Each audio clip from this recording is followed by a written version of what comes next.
एक बार स्वामी प्रसाद मौर्य जी के पास चलते हैं। अब समाजवादी पार्टी में है, स्वामी प्रसाद मौर्य जी से समझेंगे कि आखिर चेहरे का खेल क्या है। बहुत स्वागत है स्वामी प्रसाद मौर्य जी आपका इंडिया न्यूज में। आपको आवाज मिल रही है मेरी सर? जी बहुत धन्यवाद। ठीक है स्वामी प्रसाद जी, आज जो डिबेट है और जो हम समझना चाह रहे हैं वो चेहरे की एक लड़ाई है। आपका चेहरा मेरा चेहरा है, मेरा चेहरा उधर जाके आपका मोहरा बन जाता है। चाहे आप हो, ब्रिजेश पाठक जी रहे हो, दारा सिंह चौहान जी रहे हो, रीता बहुगुणा जोशी जी रही हो, तमाम दल के ऐसे चेहरे थे बड़े बड़े जो भाजपा के साथ पिछले चुनाव में गए। वो चेहरे वहां एक्सेप्ट हो गए, चुनाव भी जीत गए, मंत्री भी बन गए और अब उनमें से काफी चेहरे भाजपा से अलग हो गए। तो माना जाए जो सारी लड़ाई है वो चेहरे की लड़ाई है।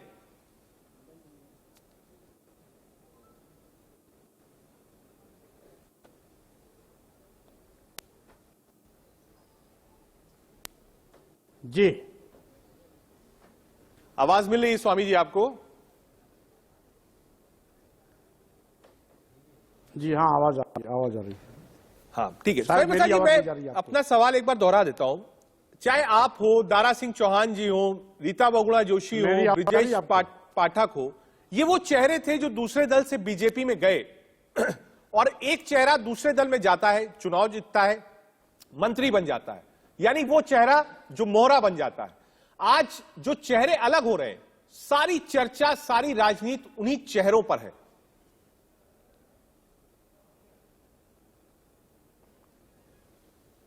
देखिए, राजनीति में जब भी कभी इस तरीके की परिस्थितियां आती हैं, हाँ। उसके पीछे कोई न कोई बड़ा कारण होता है। आपको याद होगा 2016 में मैंने बहुजन समाज पार्टी छोड़ी थी। ठीक है। और उस समय कारण भी हमने स्पष्ट किया था कि 2012 के बाद बहुजन समाज पार्टी की राष्ट्रीय अध्यक्ष बहन मायावती जी मानवर कांशीराम जी के सामाजिक परिवर्तन आंदोलन और बाबा साहब डॉक्टर अंबेडकर के मिशन से हट गई। यहां तक कि मानवर कांशीराम जी का नारा बदल दिया था, जो जिसकी जितनी संख्या बढ़ी उसकी उतनी हिस्सेदारी मानवर कांशीराम जी का नारा था। इन्होंने उनके निर्माण के बाद नारा दूसरा गढ़ दिया कि जिसकी जितनी तैयारी उसकी उतनी हिस्सेदारी। स्वाभाविक रूप से वो सक्षम लोगों की नारा था। कई बार मैंने प्रतिवाद किया, समझाने की कोशिश भी की, बाबा साहब के मिशन और मानवर कांशीराम के सामाजिक परिवर्तन आंदोलन की दुहाई भी दी। बहन जी पलट के वापस आने वाली ही, और जब छोड़ा गया तो बहुजन समाज पार्टी से एक बहुत लंबी फौज निकली और में एक बहुत बड़ा जनाधार भारतीय जनता पार्टी के साथ खड़ा हुआ, क्योंकि उसमें मोदी जी की बात था सार्वजनिक रूप से कि लोग हमको नीच कहते हैं क्योंकि मैं पिछड़ी जाति पैदा हुआ हूं। ठीक है, मैंने सोचा मैं कि भारतीय जनता पार्टी का चेहरा बदल गया है। ठीक है सर, तो चरित्र भी बदल गया हो। ठीक है, मान लिया 5 साल में बदला सब कुछ। स्वामी प्रसाद जी, आप जब मंच पर थे और समाजवादी पार्टी ऑफिस में थे, आप जब ज्वाइन कर रहे थे, तो आपने कहा कि हम बहन जी के साथ गए, मुख्यमंत्री बन गई, हम बीजेपी के साथ गए, बीजेपी की सरकार बन गई, अब अखिलेश यादव जी के साथ हैं, मुख्यमंत्री बनवाएंगे, ये आपने कहा मंच से।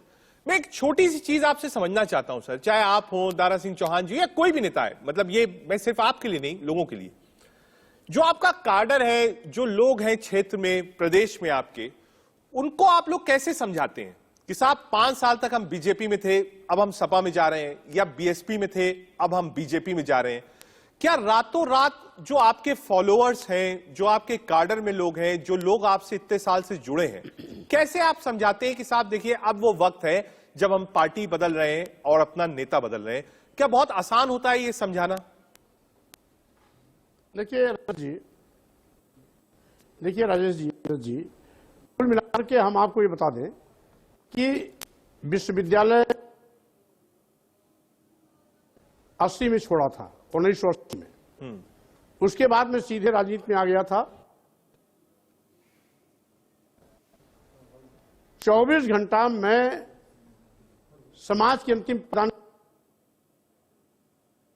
मंत्री रहूं न रहूं, हजारों लोग दिन मेरे पास आते हैं। मेरे तरफ से जो भी काम संभव होता है मैं उनका काम भी करता हूं, टेलीफोन भी करता हूं, उनके लिए पत्र भी लिखता हूं। और यही कारण है लाखों लोग जो मैं जहां रहता हूं वहां खड़ा हो जाता है, क्योंकि उसके हारे गाढ़े काम में आता हूं, पार्टी उसके काम नहीं आती है। कि जब बहुजन समाज पार्टी छोड़ा तो लाखों का हुजूम चल पड़ा, भारतीय जनता पार्टी छोड़ा तो मैं इस्तीफा देते ही पूरे उत्तर प्रदेश में हाहाकार मच गया और लाखों लोग फिर से बोलने लगे मौर्य जी का निर्णय हुआ, जहां मौर्य रहेंगे हम वहां रहेंगे। तो इसलिए हमारा शुरू में जब पहली बार मंत्री बना मैं 97 में, मैंने हमारे यहां कार्यकर्ता ने एक तख्ती टंगवा दी थी जिसको कोई नहीं पूछता। हमारी विषय भारतीय जनता पार्टी सरकार में हमारे बड़े बड़े ओहदे वाले मंत्री जिसके पास 4-4, 5-5 विभाग है, बड़े बड़े विभाग हैं, उनके यहां कोई कार्यकर्ता कभी नहीं मिल सकता। लेकिन पूरे 5 साल तक हजारों कार्यकर्ता प्रतिदिन हमारे यहां आते भी थे, पत्र भी बनवाते थे, टेलीफोन भी करवाते थे। सर मैं एक चीज स्वामी जी आपने और कहा कभी कभी बहुत भीड़ होती थी। ठीक है, तो मैं आपका कहना है कि वो कार्डर जो था आपने उसको संतुष्ट किया, बनाया, वो आ गया। आपने एक चीज और करी जिस पर 2 दिन बाद बहन जी ने भी प्रेस कॉन्फ्रेंस कर अपनी प्रतिक्रिया दी थी। आपने कहा समाजवादियों के साथ अब अंबेडकरवादी भी साथ आ गए। इसका मतलब क्या है? क्या जो पारंपरिक वोट बैंक है बामसेफ और बीएसपी का, क्या वो कार्डर भी अब अखिलेश यादव के साथ खड़ा है? देखिए, आपको इस बात को स्वीकार करना होगा, अगर बहुजन समाज पार्टी से कार्डर हटा नहीं होता तो बहुजन समाज पार्टी की आज यह दुर्दशा नहीं होती। बहन मायावती जी अकेले ट्विटर पर नहीं खेलती होती, आज पब्लिक में जाने की उनकी हिम्मत नहीं है। बहुजन समाज पार्टी का जनाधार गायब होता है। तो वो कैडर तो था, कैडर है भी, लेकिन बीएसपी के पास नहीं है। कहां गया? वो भारतीय जनता पार्टी में गया था और आज भी उसका परिणाम है कि पूर्ण प्रचंड बहुमत की सरकार में 225 विधायक बीएसपी पृष्ठभूमि के हैं।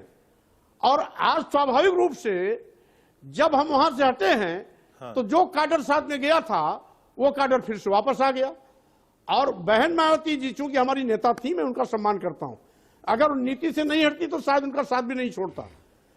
लेकिन आज बहन जी जिस कैडर पर गुमान करती हैं, जो कैडर 4 बार उनको मुख्यमंत्री बनाया, अगर वो कैडर उनके पास होता तो आज भी वो मुख्यमंत्री की दौर में होती, आज भी उनके विधायकों की संख्या सैकड़ों करीब होती। मतलब उन्होंने गलतियां करी, दहाई भी आ गई। ठीक है, अब इकाई में आने जा रही है। ठीक है, अब चुनाव के बाद वो इकाई में आएंगी। हाँ सर, ये बताइए कि जो एक नैरेटिव सेट है इस वक्त उत्तर प्रदेश के चुनाव का, वो मंडल कमंडल अगड़ा पिछड़ा, ये नैरेटिव सेट है। इस चुनाव को कैसे देख रहे हैं आप? देखिए, कुल मिलाकर के हमने ये तो दिया जवाब 80 और 20 का। हाँ। क्योंकि भारतीय जनता पार्टी के लोग वोट की लालच में 80-20 का नारा देकर के एक तो देश बंटवारे का बीज बो रहे हैं, अब दूसरी तरफ दलितों और पिछड़ों की आंख में धूल झोंक रहे हैं। ये कहते हैं हिंदू हिंदू हिंदू। तो मैं कहना चाहता हूं, अनुसूचित जाति जनजाति के लोग जिनकी आबादी 24% है, क्या ये हिंदू है कि नहीं है? 24%, 54% पिछड़ा वर्ग क्या भारतीय जनता पार्टी की नजर में हिंदू है कि नहीं है?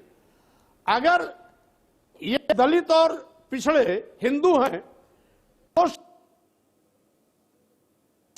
ये अजगर की तरह चट क्यों कर गए? आरक्षित पदों पर सामान्य वर्ग के लोगों की भर्ती क्यों कर दिया? इसका मतलब है इनके नजर में सामान्य वर्ग के लोग ही केवल हिंदू हैं, दलित हिंदू नहीं है, पिछड़ा हिंदू नहीं है।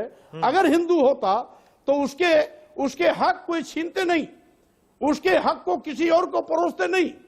भारतीय संविधान की व्यवस्था के मुताबिक मिला हुआ आरक्षण ये चेक नहीं कर जाते और साथ ही साथ आरक्षित पदों पर सामान्य वर्ग के लोगों की भर्ती नहीं करते।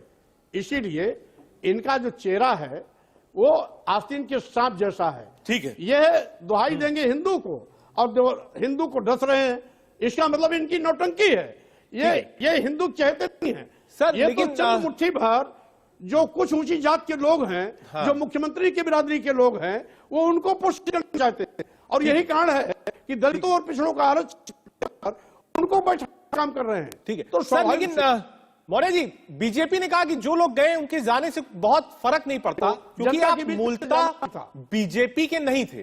कहा बीजेपी काडर का कोई आदमी नहीं गया है, ये बाहर के लोग थे, बाहर से चले गए।